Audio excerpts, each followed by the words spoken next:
Seems two countries half a world apart are coming closer together. President Donald Trump made history this weekend as the first sitting U.S. president to enter North Korea. The president briefly stepped into that country overnight. This was the third time President Trump has met with North Korea's leader, Kim Jong-un. The meeting was set up with short notice. On Friday, President Trump tweeted that he and Kim could meet at the border just to shake hands and say hello. Kim showed up and said he was very surprised at the invitation. I just want to say that this is my honor.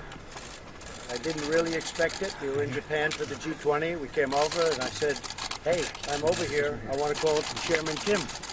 And we got to meet, and stepping across that line was a great honor. A lot of progress has been made.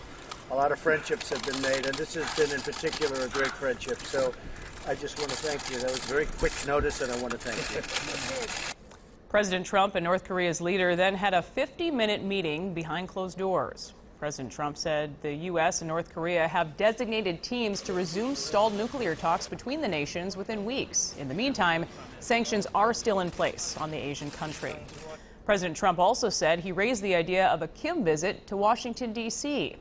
Now, there is a lot to take in here, so our Erin Hassanzadeh spoke to an expert today to get some perspective on all of this. A lot of developments in a short amount of time. Yes, and it's a lot to digest, but our expert clearly sees this as a huge win for North Korea to getting a sitting U.S. president on North Korean soil, but it's less clear if this informal meeting moves the needle at all for the United States. So we asked our expert, does the meeting show any signs of progress, or could this just be a photo op?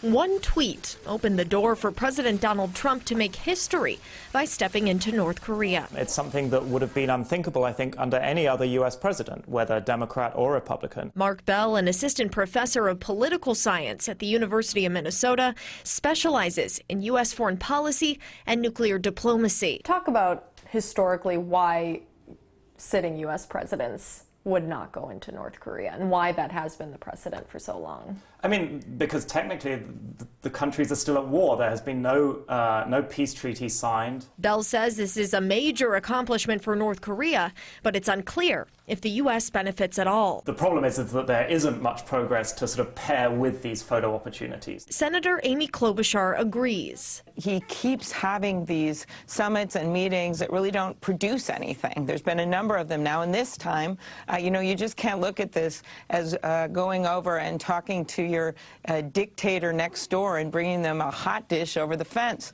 There's a lot more. Do you imagine there are a number of people in the White House who are uncomfortable with the conversations that have been happening? Yes. Yes, I mean, I think it's very clear that, many in the White House have long been uncomfortable with this approach. Bell says there's little to show after summits in Singapore and Hanoi. As things stand, North Korea is continuing to build up its nuclear arsenal. It has already demonstrated that it has high-yield nuclear weapons. It has missiles capable of hitting the United States. It remains to be seen whether a personal relationship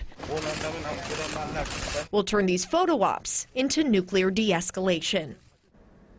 And another interesting point here, Mark Bell suspects that Iran is watching all of this very closely. He says the message President Trump is sending right now is basically that nuclear weapons get you a meeting with a U.S. president on your own turf. So it will be interesting to see how Iran takes this information moving forward. And it sounds like North Korea and the U.S. are going to resume those lower level talks. All right, Erin, thank you.